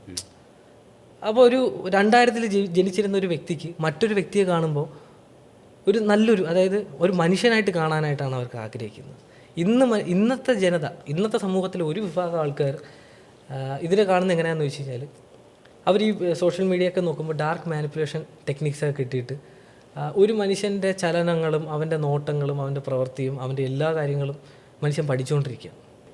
തീർച്ചയായിട്ടും. അപ്പോൾ മനുഷ്യൻ പഠിച്ച് പഠിച്ച് പഠിച്ച് മറ്റൊരു മനുഷ്യൻ്റെ നോട്ടത്തിൽ തന്നെ മറ്റൊരു മനുഷ്യന് മനസ്സിലാക്കാൻ പറ്റുന്ന രീതിയിൽ എല്ലാം ഒന്നാവും. എല്ലാ എല്ലാ എന്താ പറയുക, ആ ഇമോഷണൽ ബാലൻസ് ഒന്നാവും. ആ ഒന്നാവണ പ്രോസസ്സിൽ മറ്റൊരു മനുഷ്യൻ്റെ അടുത്തേക്ക് കള്ളം പറയാൻ പറ്റത്തില്ല. ആ ഒരു ചിരിയിൽ സത്യമുണ്ടോ എന്നറിയാൻ പറ്റും. ചിരി അങ്ങനെ മങ്ങും. അതായത് നമുക്കൊരാൾക്ക് കൊടുക്കുന്ന വാക്കുകൾ അല്ലെങ്കിൽ ഇതേപോലുള്ള കാര്യങ്ങളെല്ലാം ഈ പറയുന്ന പോലെ മനുഷ്യൻ്റെ ഇടയിൽ നിന്ന് ഇല്ലാതാവും. അപ്പോൾ ഒരാൾക്ക് സത്യസന്ധമായി മറ്റൊരാളോട് തോന്നുന്ന ആ ഒരു ഇഷ്ടം അല്ലെങ്കിൽ പ്രണയം അല്ലെങ്കിൽ സ്നേഹം അതില്ലാതാവും. യാഥാർത്ഥ്യത്തിലേക്ക് പോകുന്ന വേണമെങ്കിൽ പറഞ്ഞോളൂ. നമ്മളിപ്പോൾ ഇന്ന് സോഷ്യൽ മീഡിയ തുറന്നു കഴിഞ്ഞാൽ ഡാർക്ക് മാനിപ്പുലേഷൻ ടെക്നിക്സ് എന്നൊക്കെ പറഞ്ഞിട്ട് ഒരുപാട് കാര്യങ്ങൾ കാണാറുണ്ട്. അപ്പോൾ ഒരു 2000-ൽ ജനിച്ചിരുന്ന ഒരു വ്യക്തിക്ക് മറ്റൊരു വ്യക്തിയെ കാണുമ്പോൾ ഒരു നല്ലൊരു, അതായത് ഒരു മനുഷ്യനായിട്ട് കാണാനായിട്ടാണ് അവർക്ക് ആഗ്രഹിക്കുന്നത്. ഇന്നത്തെ ജനത, അതായത് ഇന്നത്തെ സമൂഹത്തിൽ ഒരു വിഭാഗം ആൾക്കാർ ഇതിനെ കാണുന്നത് എങ്ങനെയാണെന്ന് വെച്ച് കഴിഞ്ഞാൽ അവർ ഈ സോഷ്യൽ മീഡിയയൊക്കെ നോക്കുമ്പോൾ ഡാർക്ക് മാനിപ്പുലേഷൻ ടെക്നിക്സൊക്കെ കിട്ടിയിട്ട് ഒരു മനുഷ്യൻ്റെ ചലനങ്ങളും അവൻ്റെ നോട്ടങ്ങളും അവൻ്റെ പ്രവൃത്തിയും അവൻ്റെ എല്ലാ കാര്യങ്ങളും മനുഷ്യൻ പഠിച്ചുകൊണ്ടിരിക്കുക. ശരിയല്ലേ? തീർച്ചയായിട്ടും. അപ്പോൾ മനുഷ്യൻ പഠിച്ച് പഠിച്ച് പഠിച്ച് മറ്റൊരു മനുഷ്യൻ്റെ നോട്ടത്തിൽ തന്നെ മറ്റൊരു മനുഷ്യന് മനസ്സിലാക്കാൻ പറ്റുന്ന രീതിയിൽ എല്ലാം ഒന്നാവും. എല്ലാ എന്താ പറയുക, ആ ഇമോഷണൽ ബാലൻസ് ഒന്നാവും. ആ ഒന്നാവണ പ്രോസസ്സിൽ മറ്റൊരു മനുഷ്യൻ്റെ അടുത്തേക്ക് കള്ളം പറയാൻ പറ്റത്തില്ല. ആ ഒരു ചിരിയിൽ സത്യമുണ്ടോ എന്നറിയാൻ പറ്റും. ചിരി അങ്ങനെ മങ്ങും. അതായത് നമുക്കൊരാൾക്ക് കൊടുക്കുന്ന വാക്കുകൾ അല്ലെങ്കിൽ ഇതേപോലുള്ള കാര്യങ്ങളെല്ലാം ഈ പറയുന്ന പോലെ മനുഷ്യൻ്റെ ഇടയിൽ നിന്ന് ഇല്ലാതാവും. അപ്പോൾ ഒരാൾക്ക് സത്യസന്ധമായി മറ്റൊരാളോട് തോന്നുന്ന ആ ഒരു ഇഷ്ടം അല്ലെങ്കിൽ പ്രണയം അല്ലെങ്കിൽ സ്നേഹം അതില്ലാതാവും. യാഥാർത്ഥ്യത്തിലേക്ക് പോകുന്ന വേണമെങ്കിൽ പറഞ്ഞോളൂ. അത് കറക്റ്റ് പോയിന്റാണ്. യാഥാർത്ഥ്യത്തിലേക്കാണ് നമ്മൾ പോകുന്നത്. നമ്മൾ റിയാലിറ്റിയിലോട്ടാണ് വരുന്നത്. എല്ലാവരും യാഥാർത്ഥ്യത്തിലേക്ക് വന്നു കഴിഞ്ഞാൽ പണം എന്നുള്ള ഒരു കോൺസെപ്റ്റിന് വിലയില്ലാതാവില്ലേ? അല്ല, ഞാൻ എല്ലാവരും, അതായത് ഫുള്ളി കണക്കൂട്ടി അങ്ങനെ പറഞ്ഞല്ല, പണമാണെന്ന് സംസാരിക്കുന്നത് പല കാര്യങ്ങളും. അത് ഞാൻ പറഞ്ഞ ഭൗതികപരമായിട്ടുള്ള കാര്യങ്ങളിലാണ്. പണമല്ല, പണം നമുക്ക് പണം ഒരു മാധ്യമം മാത്രമാണ്, ഒരു വഴി മാത്രം. അതെ, മോഡറേറ്റ് മാത്രം, ഒരു വഴി മാത്രമാണ്. മനസ്സിലല്ലേ? അതായത് ഇപ്പോൾ പണത്തെക്കുറിച്ച് പറയുമ്പോൾ എനിക്ക് ആ ഏരിയകളൊന്ന് പറയാൻ തോന്നുന്നു. അതായത് ഇപ്പോൾ നമ്മളെ കയ്യിൽ ഒരു 500 രൂപ എനിക്കൊന്ന് വിചാരിക്കുക. ഈ 500 രൂപ എടുത്തിട്ട് നമ്മൾ ആ 500 രൂപയിലേക്ക് നോക്കിയിട്ട് നീ വന്ന വഴി, ആ ഒരൊറ്റ നോട്ട് വന്ന വഴി ഒന്ന് ചോദിച്ചാൽ ആ നോട്ട് നമ്മളോട് ഒരുപാട് കാര്യങ്ങൾ പറയും. നമ്മൾ വെറും സിമ്പിളായിട്ട് പറയും, വലിയൊരു കഥ. മനസ്സിലല്ലേ? നമ്മൾ വെറും സിമ്പിളായിട്ട് പറയും, എനിക്ക് പണം പുല്ലാൻട്ര, മനസ്സിലല്ലേ? പണം ഉണ്ടെങ്കിൽ എനിക്ക് എന്തും സാധിക്കും എന്ന് പറയും. ആ പണത്തിനോട് ചോദിക്കണം, എത്ര പേരുടെ ദാഹം അകറ്റിയിട്ടുണ്ട്, എത്ര പേരുടെ കഷ്ടപ്പാട്, എത്ര കുട്ടികൾക്ക് പുസ്തകങ്ങൾ. ഈ ഒരു 500 രൂപയുടെ കാര്യം മാത്രമാണ്, പണം എന്നുള്ള മൊത്തത്തിലുള്ളതല്ല. മനസ്സിലല്ലേ? എത്ര പേരെ ഷാപ്പിൽ, ബാറുകളിൽ, ഇപ്പം എവിടെയൊക്കെ സഞ്ചരിച്ചിട്ടാണ് അറിയാമോ ഈ പണം വരുന്നത്? മനസ്സിലല്ലേ? അപ്പോൾ ഈ 500 രൂപ അല്ലെങ്കിൽ 100 രൂപ എവിടെയൊക്കെയാണ് ആൾക്കാരുടെ പോക്കറ്റിനകത്ത്, നിക്കറിനകത്ത്, ബ്രായ്ക്കകത്ത് ഇത്രമാത്രം അനുഭവമുള്ള ഒരാൾ കാണില്ല. അപ്പം ഈ ആളെന്താ, അത് അദ്ദേഹം അങ്ങനെ സഞ്ചരിച്ച് അങ്ങനെ തന്നെയാണ് ഇരിക്കുന്നത്. ഇപ്പോൾ എനിക്ക് എൻ്റെ ഒരു 500 രൂപ ഉണ്ടെങ്കിൽ ആ 500 രൂപ ഞാനെടുത്ത് ഒരു 500 രൂപയുടെ ഒരു സാധനം വാങ്ങിക്കഴിഞ്ഞാൽ അത് അതേപോലെ തന്നെ പോകും. നമുക്ക് ആ 500 രൂപയുടെ മൂല്യം നമ്മളെ കയ്യിൽ ആയി. ഇയാൾ എത്രമാത്രം ചക്രം എന്ന് പറയുന്നത് അതുകൊണ്ടാണ്, എത്രമാത്രം സഞ്ചരിക്കുന്നു അതനുസരിച്ച് എന്ത് ചെയ്യും, അതിൻ്റെ മൂല്യം ജനറേറ്റ് ചെയ്തുകൊണ്ടിരിക്കും. നമ്മൾ ഒരു സ്ഥലത്ത് വെക്കുന്ന പോലെ അല്ല. മനസ്സിലായി? ഈ പണം എന്ന് പറയുന്നത്, ഇപ്പോൾ എനിക്ക് വീട് വയ്ക്കാനായിട്ടൊരു 4 ലക്ഷം രൂപ കിട്ടി. അപ്പോൾ എനിക്ക് എന്നെ ഹെൽപ്പ് ചെയ്താണ്. അപ്പോൾ അതിൽ ആ 4 ലക്ഷം രൂപ എന്ന് പറയുന്നത് എൻ്റെ ഓർമ്മയിൽ ഞാനൊരു 20,000 അല്ലെങ്കിൽ ഒരു 20,000 രൂപ കൂടുതൽ ഞാൻ കണ്ടിട്ടില്ല. മറ്റേ എല്ലാം ഡിജിറ്റുകളാണ് വർക്ക് ചെയ്തത്. ഡിജിറ്റലാണ് എല്ലാം വർക്ക് ചെയ്യുന്നത്. ശരിയാണ്. മനസ്സിലല്ലേ? ഒരു മൊബൈലിൽ 4 ലക്ഷത്തിൻ്റെ ഒരു 4 ഒരു 5 പൂജ്യവും വന്നു പോയി. അത് അവിടെ തിരിച്ചതേപോലെ തന്നെ എന്ത് ചെയ്താ പോയത്. അപ്പോൾ അവിടെ നടന്ന പണമല്ലാത്തൊരു പ്രോസസ്സ് നടന്നിട്ടുണ്ട്. അപ്പോൾ പണത്തിനെ ഭാവിയിൽ ഡിജിറ്റ് മാത്രമാണ്, ഡിജിറ്റോ അല്ലെങ്കിൽ മറ്റേത് ഘടകം. നമ്മളിപ്പോൾ ഗെയിം കളിക്കുന്നു, അതിൽ എന്താണ് കോയിൻസ്, മനസ്സിലായി? ഈ കോയിൻസ് പണമാക്കാൻ പറ്റുമെന്ന് പറയുന്നുണ്ട്. ഓക്കെ, അപ്പോൾ ഈ കോയിൻസ്, അപ്പോൾ അത് എന്താണ് ഇനി നമ്മൾ ചെയ്യുന്ന ഇന്നിപ്പോൾ നമ്മൾ യാതൊരു കടയിൽ പോയാലും നമ്മൾ ചെയ്യുന്ന, ഞാൻ പറഞ്ഞില്ലേ, നമ്മൾ സേവനങ്ങൾ കൂടും. ഇത് ഡിജിറ്റ് അല്ലെങ്കിൽ ഈ പണത്തിന് വേണ്ടി സേവനങ്ങൾ കൂടും. സേവനങ്ങൾ ചെയ്യുന്നതിനനുസരിച്ച് എന്ത് ചെയ്യും, ഈ ഡിജിറ്റാണ് കിട്ടണമെങ്കിലോ അല്ലെങ്കിൽ ഈ ഒരു കോയിൻസാണ് കിട്ടണോ അല്ലെങ്കിൽ മറ്റെന്തെങ്കിലും ഒരു മാധ്യമമാണോ നാളെ സമയത്ത് വർക്ക് ചെയ്യുന്നതെന്ന് പറയാൻ പറ്റുമോ? മനസ്സിലല്ലേ? ഇപ്പോൾ നമ്മളെ 1 രൂപയുടെ തൊട്ടിലേക്ക് കാണുന്ന അല്ലേ ഒലുവിലല്ലേ അത്? അതായത് ആദ്യകാലത്ത് ഇലകളല്ലായിരുന്നോ പൈസ ആയിട്ട് ഉപയോഗിച്ചിരുന്ന? ചെപ്പേടുകൾ, ഓടുകൾ, ചങ്കുകൾ, നമ്മളെ ചങ്കില്ലേ, പിന്നെ വാട്ടർ സമ്പ്രദായം. അപ്പോൾ വാട്ടർ സമ്പ്രദായത്തിലും അതിൻ്റെ ഇടയ്ക്ക് ഇത് നടക്കുന്നുണ്ട്. വാട്ടർ സമ്പ്രദായത്തിൻ്റെ ഒരു പ്രശ്നം ഉണ്ടായിരുന്നു, ഭയങ്കരമായ ഒരു പ്രശ്നമുണ്ട്. എന്താണ്? അതായത് ചക്ക കൊടുത്ത് മാങ്ങ മേടിക്കുക, മാങ്ങ കൊടുത്ത് തേങ്ങ മേടിക്കുക. അതിലുള്ള പ്രശ്നം എന്താ അറിയാമോ? എനിക്ക് ചക്കയാണ് ആവശ്യം, നിങ്ങളെ കയ്യിൽ, എൻ്റെ കയ്യിൽ മാങ്ങ ഉണ്ട്, മനസ്സിലല്ലേ? എനിക്ക് ചക്കയാണ് ആവശ്യം, നിങ്ങളെ കയ്യിൽ ചക്കയുണ്ട്, പക്ഷെ നിങ്ങൾക്ക് തേങ്ങയാണ് വേണ്ടത്. തേങ്ങയാണ് വേണ്ടത്. അപ്പോൾ 2 പേർക്കായിട്ട് ഒരിക്കലും അത് നടക്കത്തില്ല.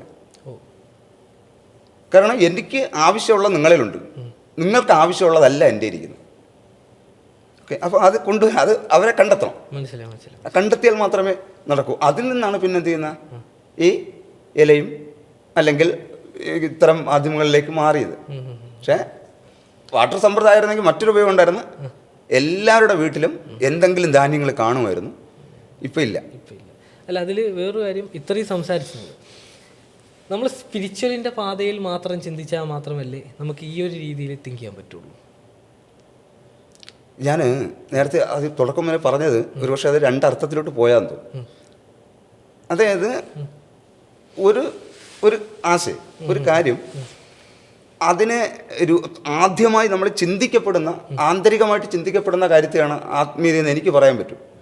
അതിനെ എപ്പോഴാണോ ഒരു സ്ക്രിപ്റ്റായിട്ടോ അല്ലെങ്കിൽ ഒരു ഭൗതികപരമായി അറിയാൻ പറ്റുന്ന, കണ്ണുകൊണ്ടോ മൂക്കുകൊണ്ടോ, അതായത് പഞ്ചേന്ദ്രിയങ്ങൾ, നമ്മൾ ചോദിച്ച വളരെ പ്രധാനപ്പെട്ടൊരു കാര്യമാണ്.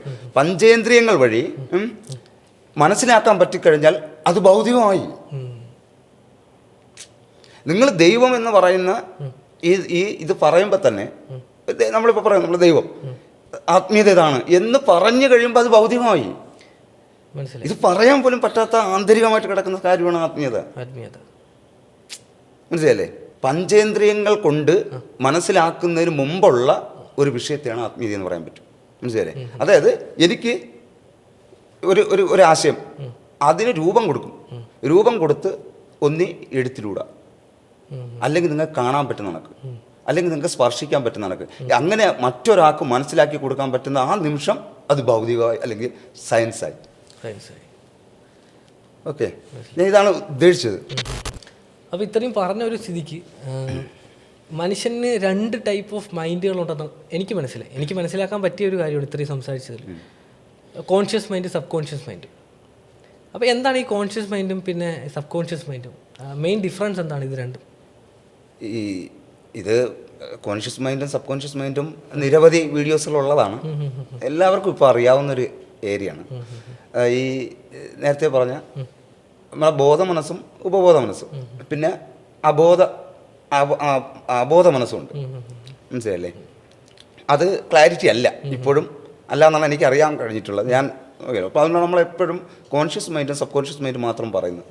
ഓക്കെ, ഈ സബ് കോൺഷ്യസ് മൈൻഡ് എന്ന് പറയുന്നത് ലോങ് ടൈം മെമ്മറിയാണ്. അത് എപ്പോഴും എന്ത് ചെയ്യും, അതായത് നമ്മൾ ജനിക്കുമ്പോൾ തന്നെ, ഒരമ്മയുടെ ഗർഭപാത്രത്തിൽ രൂപപ്പെടുമ്പോൾ തന്നെ, അല്ലെങ്കിൽ നമ്മൾ ജനിക്കുന്നതിന് മുമ്പേ തന്നെ നമ്മുടെ DNA വരെ വേണമെങ്കിൽ നമുക്ക് എടുക്കാം. അതായത് അച്ഛൻ്റെ, അമ്മയുടെ, നമ്മുടെ പൂർവികരുടെ ഗുണം, പൂർവികരുടെ ഇതിനെല്ലാത്തിനും സേവ് ചെയ്ത് വെച്ചിരിക്കുന്ന ഒരു ഏരിയയാണ് ഈ സബ് കോൺഷ്യസ് മൈൻഡ് എന്ന് പറയുന്നത്. സബ് കോൺഷ്യസ് മൈൻഡ് എന്ന് പറയുന്നത് ഉപബോധ മനസ്സ്. ആ സബ് കോൺഷ്യസ് മൈൻഡിൽ നമുക്ക് ആക്സസ് ചെയ്യാൻ പറ്റും. കടന്നെല്ലാം പറ്റുമെന്നാണോ പറയുന്നത്? കടന്നെല്ലാം പറ്റും. എവിടം വരെ? ഒരു പകുതി വരെ. പകുതിയിലും എത്താൻ പറ്റില്ല. പക്ഷെ അതെന്തുകൊണ്ട് പകുതിയിൽ എത്താൻ പറ്റുന്നില്ല എന്ന് പറഞ്ഞു? അതിൻ്റെ കാരണം എന്ന് പറഞ്ഞാൽ നമ്മുടെ ന്യൂറോൺസ് നോക്കണം. ഓക്കെ, ഒരു സെക്കൻഡിൽ നമ്മൾ ഒന്നെന്ന് എണ്ണിക്കഴിഞ്ഞാൽ ഒരു മനുഷ്യൻ്റെ തലച്ചോറിൽ എത്ര ന്യൂറോണുണ്ട്? എത്ര വർഷം എടുക്കും അത് എണ്ണിത്തീരാൻ? മനസ്സിലല്ലേ? 10,000 കോടി ന്യൂറോണാണുള്ളത്. ഓക്കെ, അപ്പോൾ ഇത് ഓരോ ന്യൂറോൺസിനകത്തും ഡാറ്റാസുകൾ സേവ് ചെയ്യുന്നുണ്ട്. ഇതെങ്ങനെ ജീവിച്ചിരിക്കുന്ന ഈ 100 വർഷത്തിനകത്ത് ഇത് മൊത്തം നമ്മൾ പോയി എടുക്കും. ഓക്കെ, ഒരു ദിവസം ഒരു മനുഷ്യന് എത്ര മണിക്കൂർ ഉണ്ട്? അറിവിൻ്റെ അർത്ഥത്തിൽ എത്ര മണിക്കൂർ ഉണ്ടാവും ഒരു ദിവസം? ഒരു ദിവസം 24 മണിക്കൂർ അല്ല, പിന്നെ അതിന് 5 കൊണ്ട് വീണ്ടും ഗുണിക്കേണ്ടി വരും. അതെങ്ങനെ? നമ്മുടെ 5 ഇന്ദ്രിയങ്ങളും ഞാൻ പറയുന്ന സമയത്ത്, നിങ്ങൾ ഇത് കേൾക്കുന്ന സമയത്ത് നമ്മുടെ 5 ഇന്ദ്രിയങ്ങൾ, ഓരോ ഇന്ദ്രിയങ്ങളും വർക്ക് ചെയ്യുന്നുണ്ട്. അത് മൊത്തം ഡേറ്റാസുകൾ ന്യൂറോൺ എടുക്കുന്നുണ്ട്. എടുക്കുന്നുണ്ട്. ഓക്കെ, അങ്ങനെയാണെങ്കിൽ കണ്ണ് 24 മണിക്കൂർ കൊടുക്കണം ഒരു ദിവസം. ചെവിക്ക് അതിന് 5 കൊണ്ട് എന്ത് ചെയ്യുക? ഡിവൈഡ് ചെയ്യല്ല, 5 കൊണ്ട് ഗുണിക്കുക. ഞാൻ ഡിവൈഡ് എന്നാണ് പറഞ്ഞത്, 5 കൊണ്ട് ഗുണിക്കുക. മനസ്സിലായി. അപ്പോൾ അത്രയും അറിവാണ് എന്ത് ചെയ്യുന്ന ഡേറ്റാസുകളാണ്. അറിവെന്ന് അർത്ഥമില്ല, ഡേറ്റാസുകളാണ് ന്യൂറോൺസിനകത്ത് സേവ് ചെയ്ത് വയ്ക്കുന്നത്. ഓക്കെ, അപ്പോൾ ഈ ഒരു ശബ്ദത്തിന് ഒരു ശബ്ദം. ഓക്കെ, ഞാനൊരു കാര്യം പറയാം. ജസ്റ്റ് ഒന്ന് എണീറ്റിട്ടിരുന്നേ. ഓക്കെ, എത്ര കിലോ വെയിറ്റ് ഉണ്ട്? എനിക്കൊരു 65 ഏകദേശം. ഓക്കെ, ഇനി മറ്റൊരു കാര്യം ഇവിടെ പറയാം. മാർത്താക്കനൊക്കെ ഇല്ല, മനസ്സിലായില്ല. അതായത് ഒന്ന് എണീക്കൂ എന്ന് പറഞ്ഞ ഒറ്റ ശബ്ദത്തിന് 65 കിലോ ഉയർത്താൻ പറ്റി. ഓക്കെ, ഞാൻ ഇപ്പോൾ എൻ്റെ വായി തോന്നിയ ഒരു വാക്കാണ് പറഞ്ഞത്. അങ്ങനെ ഒരു വാക്കിൻ്റെ ഒരു അർത്ഥം നിങ്ങളെ തലച്ചോറ് ഡേറ്റാസ് ചെയ്ത് വെച്ചിട്ടില്ല. അവിടെ അതെന്ത് ചെയ്യില്ല, ഇത് എനർജി വർക്ക് ചെയ്യില്ല. ഓക്കെ, അപ്പം നമുക്ക് കൂടുതൽ കാര്യങ്ങൾ അറിയാമെങ്കിൽ കൂടുതൽ എനർജി നമ്മുടെ ഈ ന്യൂറോൺസുകൾ വർക്ക്. അപ്പോൾ ഇത് ഈ ന്യൂറോൺസിനെ മൊത്തത്തിലായിട്ടൊരു മനുഷ്യൻ്റെ അടുത്ത് പഠിക്കാൻ പറ്റാത്തത് പോലെ തന്നെ അവിടെയാണ് നമ്മൾ പറയുന്ന ഈ ആത്മീയത എന്ന് പറയുന്നത്. അപ്പോൾ അങ്ങനെ നമ്മൾ ചിന്തിക്കുമ്പോൾ, വേറൊരു രീതിയിൽ ചിന്തിക്കുമ്പോൾ, മനുഷ്യനെ കോഡ് ചെയ്ത് വെച്ചിരിക്കുന്ന ഒരു യാന്ത്രികമായിട്ടുള്ളൊരു സങ്കല്പമായിട്ട് നമുക്ക് ചിന്തിച്ചുകൂടെ? ആണ്. മനുഷ്യനെ എന്താണ് പ്രത്യേക രീതിയിലേക്ക് കോഡ് ചെയ്ത് വെച്ചിരിക്കുകയാണ്. അതായത് ഇപ്പം നമ്മൾ പറയുന്ന ഒരടി, അല്ലെങ്കിൽ അപ്പോൾ നമുക്ക് ഈ കോഡ് ചെയ്ത് വെച്ച മനുഷ്യനെ നമുക്ക് തന്നെ കോഡ് ചെയ്ത് പുതിയൊരു നമുക്ക് വേണ്ട വൃത്തിക്ക് ആക്കിയെടുക്കാൻ പറ്റും.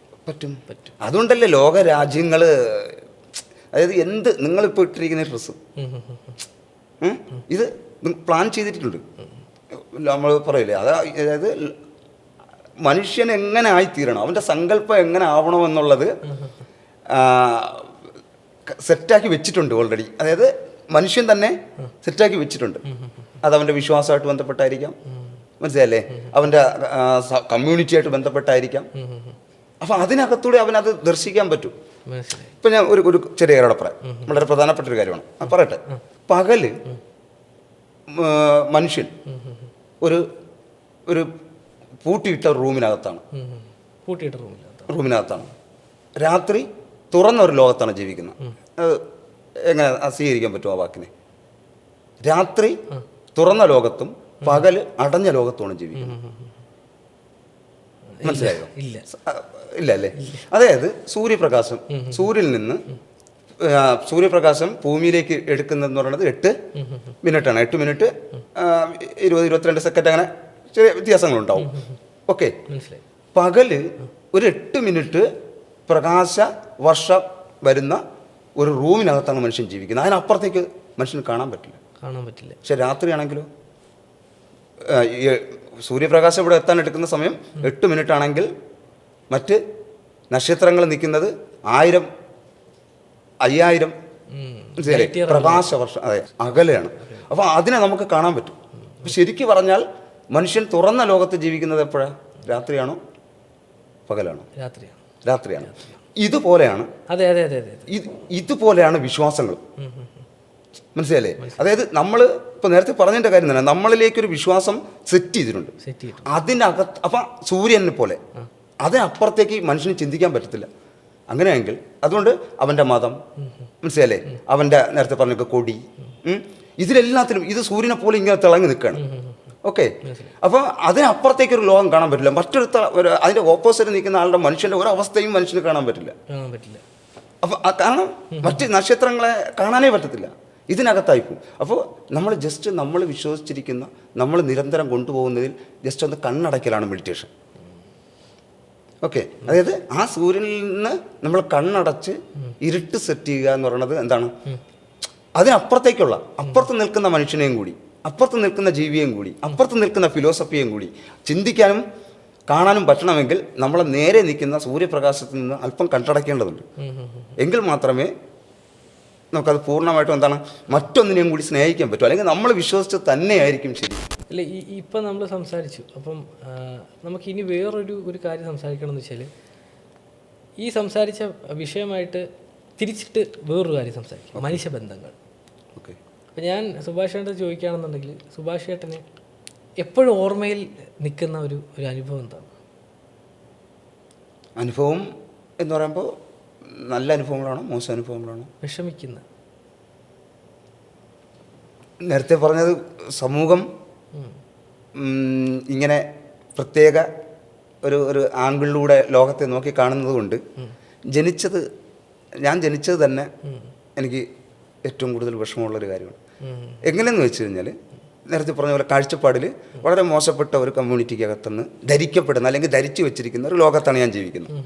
അത് തന്നെയാണ് ഏറ്റവും ദുരന്തമായിട്ടുള്ള ഒരു വിഷമമെന്ന് എനിക്ക് പറയാൻ പറ്റും. ഞാൻ ജനിച്ചത് ഈ ഒരു കമ്മ്യൂണിറ്റിയിൽ ഒരു എന്താണ് സമൂഹം മോശപ്പെട്ട എന്ന് പറയുന്ന എൻ്റെ അനുഭവം ചോദിച്ചിട്ടാണ് ഞാൻ എൻ്റെ ഇത് പറയേണ്ടി വരുന്നത്. ഓക്കെ. അതായത് നമുക്കൊരിക്കലും മെൻ്റലി കയറി വരാൻ പറ്റാത്ത ഒരു സിറ്റുവേഷനിലേക്ക് ലോകം എത്തിച്ചിരിക്കുകയാണ്. ഈ സീറ്റിൽ ഇരിക്കാൻ വരെ മനസ്സിലായി. ഞാനിപ്പോൾ ഭയപ്പെടുന്നതിൻ്റെ പിന്നിൽ അല്ലെങ്കിൽ എനിക്ക് ആ ധൈര്യം ഇല്ലാത്തതിൻ്റെ പിന്നിൽ ആ ഫിലോസഫിയാണ്. വലിയവനും ചെറിയവനും ജാതി മതം തകർന്നു. അത് പുറത്ത് നിന്ന് നോക്കുന്നവർക്ക് കാണത്തില്ല, അറിയത്തില്ല. പകർന്നു എത്തത്തില്ല. പക്ഷേ ഇനി വരുന്ന തലമുറയിൽ ജാതി മതം മാറും എന്നാണ് വിശ്വാസം. മാറണം എന്നാണ് വിശ്വാസം. ജാതി മതമൊക്കെ നിർത്തിക്കോട്ടെ, അവരവരുടെ ആവശ്യങ്ങൾക്ക് നിർത്തിക്കോട്ടെ. മനുഷ്യനെ വേർതിരിക്കാതിരിക്കുക എന്നുള്ളതാണ്. മനുഷ്യനെ വേർതിരിക്കാതിരിക്കുക. അതായത് ഇത് വളരെ പ്രധാനപ്പെട്ടാണ്. നമ്മൾ പറയും മനുഷ്യനെ വിശ്വസിക്കാൻ പറ്റില്ല എന്ന് പറയും. മനുഷ്യനെ വിശ്വസിക്കാൻ പറ്റില്ല. ഇപ്പൊ പറഞ്ഞ വാക്കാ പറയണേ.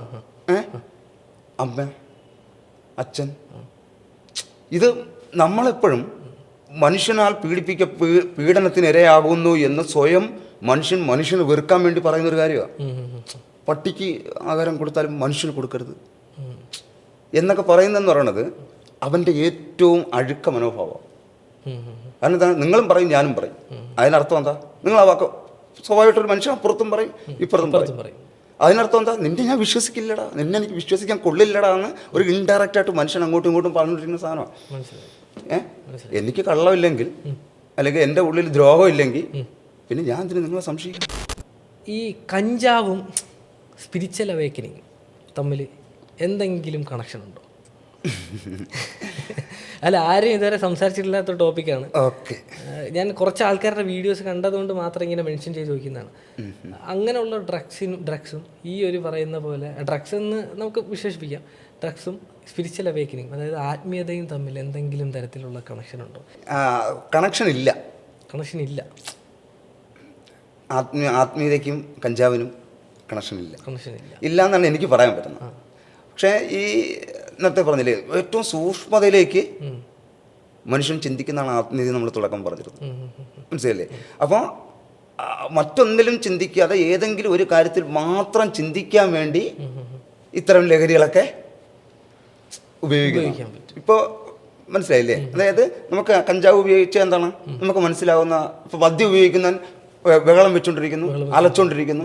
ആ ഇതിൽ നിന്ന് അവൻ ഭൗതികതയിലാണ് കൂടുതൽ, എല്ലാത്തിലും കയറാൻ. മനസ്സിലായില്ലേ? ഇത് എന്താണ്? അവൻ്റെ ആ ഏതെങ്കിലും ഒരു വിഷയത്തിൽ ചടഞ്ഞിരിക്കുകയാണ്. അല്ലാതെ അവൻ്റെ ഫ്രീ ആയിട്ടിരുന്ന് ചിന്തിക്കാനുള്ള കഴിവില്ലായ്മ കൊണ്ടാണ് ഈ കഞ്ചാവ് ആത്മീയതയ്ക്ക് ഉപയോഗിച്ചിട്ടുണ്ടെങ്കിലോ എന്ന് എനിക്ക് പറയാൻ പറ്റും. മനസ്സിലായില്ലേ? പിന്നെ കുറുക്ക് വഴിയാണ് മറ്റത്. എന്താ പറയുക, അതായത് ഈ കഞ്ചാവൊക്കെ ഉപയോഗിച്ചാൽ 4 കാലിൽ നിൽക്കാം, മനസ്സിലായില്ലേ? പക്ഷേ യഥാർത്ഥ ആത്മീയതയിലാണെങ്കിൽ കുഞ്ചുരലിൽ നിൽക്കാം. ഈ വ്യത്യാസമുണ്ട്, മനസ്സിലായി? യാഥാർത്ഥ്യമല്ല ഈ പറഞ്ഞ കാര്യത്തിനോടല്ല. അതാണ് ഞാൻ പറഞ്ഞത്. ലഹരി ഉപയോഗിച്ചാൽ അവന് 4 കാലിൽ നിൽക്കാം. ഓക്കെ, അതാണ് അവൻ്റെ ആത്മീയത. മനസ്സിലായി. പക്ഷേ യഥാർത്ഥ ആത്മീയതയിലേക്ക് പോയാൽ കുഞ്ചുവിരലിൽ നിൽക്കാം, ഒറ്റ വിരലിൽ നിൽക്കാൻ പറ്റും, ബാലൻസ് ചെയ്യാൻ പറ്റും. നമ്മൾ യോഗയൊക്കെ നമുക്കറിയാവുന്നതാണ്, മനസ്സിലല്ലേ? ഒരിക്കലും കൃത്യമായി യോഗ ചെയ്യുന്ന ഒരാൾ ഒരിക്കലും ലഹരി, കാരണം രണ്ട് എടുത്തറിയാൻ പറ്റും അവർക്ക്. ഓക്കെ. മനസ്സിലായി. അല്ലാതെ അത് തെറ്റിദ്ധാരണയാണ്. അടുത്ത ഈ ഒരു പുതിയൊരു തലമുറയും അത്തരം ഒരു അവസ്ഥയിലൂടെ പോകുന്നുണ്ട്. അല്ല, അത് ശരിയാണ്. കാരണം ഈ നമ്മളിപ്പം ഈ റീസെൻ്റായിട്ടാണ് ഈ ആത്മീയത എന്ന് പറയുന്ന ടോപ്പിക്ക് നമ്മളെല്ലാവരും ചർച്ച ചെയ്ത് വന്നത്. ഇത് മുൻപും ഉണ്ടായിരുന്നു, പക്ഷേ നമുക്കത് നമ്മളിലേക്ക് എത്താനായിട്ടൊരു മൊമെൻറ്റം, അത് സോഷ്യൽ മീഡിയ എന്ന് പറയുന്ന മൊമെൻറ്റം ഉണ്ടായിരുന്നു. പക്ഷേ എന്നാലും ഇത്രയും ഒരു കോൺട്രവേഴ്സ്യൽ ആയിട്ടുള്ള ഒരു ടൈം പീരീഡ് ഇപ്പോഴാണ് നടക്കുന്നത്. അതുകൊണ്ടാണ് നമ്മൾ ഈ ആത്മീയത എന്ന് പറയുന്ന ഒരു വിഷയം ഇപ്പോൾ സോഷ്യൽ മീഡിയയിൽ എല്ലാത്തിലും സംസാരിച്ച് വരുന്നത്. എനിക്ക് കുറേ കാര്യങ്ങളൊക്കെ മനസ്സിലായി, പക്ഷേ കുറേ കാര്യങ്ങൾ സത്യസന്ധമായിട്ട് മനസ്സിലായില്ല. അത് പറയാൻ കാരണം എന്താണെന്ന് വെച്ചാൽ, അല്ല, എനിക്ക് കണക്ട് ചെയ്യാൻ പറ്റുന്ന കാര്യങ്ങളൊക്കെ എനിക്ക് കണക്റ്റായി, പക്ഷേ കുറേ കാര്യങ്ങളൊക്കെ മനസ്സിലാക്കാനായിട്ട് വേറൊരു ഡൈമെൻഷനിൽ തിങ്ക് ചെയ്യണമെന്നുള്ള കേസ് മനസ്സിലായി. ഒരു ഭാഗത്ത് ടെക്നോളജി പരമായിട്ട് അല്ലെങ്കിൽ ആർട്ടിഫിഷ്യൽ ഇൻ്റലിജൻസ്, പുതിയ കണ്ടുപിടുത്തങ്ങൾ ഒക്കെ ആലോചിച്ച് പോകുന്ന കുറച്ച് ആൾക്കാർ, ഒരു ഭാഗത്ത് ജാതി മതം ഈ പറയുന്ന ദൈവം എന്നൊക്കെ പറയുന്ന കോൺസെപ്റ്റിൽ പോകുന്ന ആൾക്കാർ. ശരിക്കും എത്ര കാലം കഴിഞ്ഞ് കഴിഞ്ഞാലും ഈ രണ്ട് ടൈപ്പ് ഓഫ് ആൾക്കാർ ബാലൻസ് ചെയ്ത് നിൽക്കില്ലേ? അതൊരിക്കലും നഷ്ടപ്പെടില്ലല്ലോ. അതായത് ഞാൻ ഒരു ബേസിക് എക്സാമ്പിൾ പറഞ്ഞുതരാം. അതായത് ഇപ്പോൾ ഒരു ഡിഗ്രി കഴിഞ്ഞ ഒരാൾ ശരിക്കും പറഞ്ഞാൽ, അല്ലെങ്കിൽ ഇപ്പോൾ +2 കഴിഞ്ഞ ഒരാൾ ഡിഗ്രി പഠനത്തിന് വേണ്ടിയിട്ട് കാനഡയിലും ഇംഗ്ലണ്ടിലും പോകുന്നതിൻ്റെ ബേസിക് റീസൺ എന്ന് പറയുമ്പോഴത്തേക്ക് ഇവിടെ അതിനുള്ള സൗകര്യങ്ങളില്ലാത്തതുകൊണ്ടാണ്. ഓക്കെ. അവിടെ പോകുന്നത് അവർ പുതിയ കൾച്ചറുകൾ തേടി പോവാണ്. അവർ ഈ പറയുന്ന പോലെ ജാതി മതം ദൈവം എന്നൊക്കെ പറഞ്ഞിട്ട് ഇവിടെ ഇരിക്കുകയാണെങ്കിലോ? അതാണ് ഇവിടുത്തെ ഒരു പ്രശ്നം. നേരത്തെ പറഞ്ഞ, അതായത് നമ്മൾ സൂര്യൻ്റെ കാര്യം ഞാൻ പറഞ്ഞില്ലേ, അതേപോലെ അതായത് എത്രമാത്രം ദൈവം കൂടിയിട്ടുണ്ടോ, ആത്മീയ ദൈവം എന്ന് പറയുന്ന കൺസെപ്റ്റാണ്. ഞാൻ ആത്മീയതയും ദൈവം രണ്ടിൽ തന്നെയാണ് ഞാൻ പറയുന്നത്. എത്രമാത്രം കൂടിയിട്ടുണ്ടോ അതനുസരിച്ച് ഏത് രാജ്യവും വളരെ വികസനം ഇല്ലാത്ത ഒരു രാജ്യമായിട്ട് തന്നെ മാറും. അല്ല, യാഥാർത്ഥ്യമല്ലേ? യാഥാർത്ഥ്യം. ഇപ്പോൾ ഒരു ശരിക്കും പറഞ്ഞു കഴിഞ്ഞാൽ, അതായത് ഒരു രാജ്യത്തിന് വേണ്ടി ഇവിടെ ആരും വർക്ക് ചെയ്യുന്നില്ല, അവൻ്റെ കമ്മ്യൂണിറ്റിക്കാണ് വർക്ക് ചെയ്യുന്നത്. ഇതാണ് പ്രശ്നം. മറ്റു രാജ്യങ്ങളിൽ അങ്ങനെയല്ല, അവരുടെ രാജ്യത്തിൻ്റെ വികസനത്തിന് വേണ്ടിയായിരിക്കും. ഇവിടെ എപ്പോഴും എന്തായിരിക്കും, അവരവരുടെ മതത്തിന് വേണ്ടി ഒക്കെ ആയിരിക്കും. ഒരു ജനാധിപത്യ രാജ്യത്ത്, ഇന്ത്യൻ ജനാധിപത്യ രാജ്യത്ത് ഏറ്റവും പ്രധാനപ്പെട്ട കാര്യമാണ് എന്ത്? Executive, judiciary, legislative. ഈ മൂന്ന് സ്ഥലത്തും, ഇത് 3 സ്ഥലം കൊണ്ടാണ് ഈ ഒരു രാജ്യം വികസിക്കുന്നതിന് പ്രധാനപ്പെട്ട കാര്യമായിട്ട് വരുന്ന ഇന്ത്യയിൽ. മനസ്സിലല്ലേ? ഇവിടെ എന്ത് ചെയ്യുക, ലെജിസ്ലേറ്റീവിലും അവരവരുടെ മതത്തിന് വേണ്ടിയുള്ള വർക്കാണ് ചെയ്യുന്നത്. മനസ്സിലല്ലേ? പുതിയ നിയമങ്ങൾ എഴുതുന്നത് അവരവരുടെ മതത്തിനെ ഡെവലപ്പ് ചെയ്യുന്നതിന് വേണ്ടിയാണ് എഴുതുന്നത്. ഇപ്പോൾ ഓരോരുത്തരും അതാണ് ചെയ്യുന്നത്. അതുകൊണ്ട് അത് കഴിഞ്ഞ് എക്സിക്യൂട്ടീവിലോട്ട് പോകുമ്പോൾ അല്ലെങ്കിൽ ജുഡീഷ്യറിലേക്ക് പോകുമ്പോഴും അതിനു വേണ്ടിയാണ് വാദിക്കുന്നത്. എല്ലാവരും രഹസ്യമായി വാദിച്ചുകൊണ്ടിരിക്കും. മനസ്സിലല്ലേ? അത് ചെറിയ കുറച്ച് ജനങ്ങളെ ഉള്ളെങ്കിൽ പോലും അധികാരം അവരുടെ കയ്യിലാണെങ്കിൽ അവരായിരിക്കും അവിടുത്തെ. മനസ്സിലല്ലേ? അതായത് അവരുടെ കൾച്ചർ നിൽക്കുകയാണെങ്കിൽ അതവിടുത്തെ ടോപ്പ് ആവുന്നു. അപ്പോൾ അതേപോലെ ഓരോരുത്തരും അതിനു വേണ്ടിയുള്ളൊരു പിടിയാണ് പിടിച്ചുകൊണ്ടിരിക്കുന്നത്. അതുകൊണ്ട് എപ്പോഴും ഇന്ത്യയിലുള്ള ജനങ്ങൾ എപ്പോഴും പറയുന്നുണ്ട്, ഇവിടെ നിന്ന് വിട്ട് പൊക്കോളണം എന്ന് ഇന്ന് മനുഷ്യൻ പറഞ്ഞുകൊണ്ടിരിക്കുന്നത്. എങ്ങോട്ട് പോകും? മനസ്സിലല്ലേ? അപ്പോൾ ഇവിടെ ഇത് ഇന്ത്യയൊന്നും അല്ലടാ, ഇന്ത്യയാണ് എന്ന് പറയുന്ന ഒരു ദൈവം അത്രമാത്രം പ്രശ്നം അവിടെ ഉണ്ടാക്കിയിട്ടുണ്ട്. ജാതി. അപ്പോൾ പരസ്പരം ചരിത്രം പറഞ്ഞു നോക്കിയാൽ ഇവിടെ ആരുണ്ടാവും? ഇന്ത്യയിൽ ആരുണ്ടാവും? എല്ലാവരും പോകേണ്ടി വരും. ഇവിടെ തരിശായി പോകും. മനസ്സിലായി. അപ്പോൾ ഓക്കെ. അപ്പോൾ എന്തായാലും ഞാൻ ഉദ്ദേശിച്ച ടോപ്പിക്കിൽ നിന്ന് കുറേ മാറിപ്പോയി, പക്ഷേ എന്നാലും കുഴപ്പമില്ല. കുറേ കാര്യങ്ങൾ ഞാൻ പറഞ്ഞ പോലെ എനിക്ക് മനസ്സിലായി, പക്ഷേ കുറേ കാര്യങ്ങൾ മനസ്സിലായിട്ടില്ല ഇപ്പോഴും. ഞാനും കുറേയൊക്കെ ചിന്തിക്കേണ്ടിയിരിക്കുന്നു എന്നുള്ള കേസ് എനിക്ക് മനസ്സിലായി. എവിടെയൊക്കെയോ ചിന്തിച്ചെത്താനുള്ള എൻ്റെ മനസ്സിൽ തോന്നിയ ചില കാര്യങ്ങൾ നമ്മുടെ തോന്നൽ സംസാരിക്കാനായിട്ടുള്ള ഒരു എന്താ പറയുക, ഒരു സ്പേസ് നമുക്കുണ്ടല്ലോ. അപ്പോൾ നമുക്ക് ഈ എപ്പിസോഡ് ഇവിടെ വെച്ച് വൈൻഡപ്പ് ചെയ്യാം. ഓക്കെ. അപ്പോൾ വളരെ നന്ദി, നമസ്കാരം. താങ്ക് യു ഇങ്ങനൊരു അവസരം തന്നതിന്, കുറച്ച് നേരം സംസാരിക്കാൻ പറ്റിയതിന് വളരെ സന്തോഷം, സ്നേഹം. ഓക്കെ.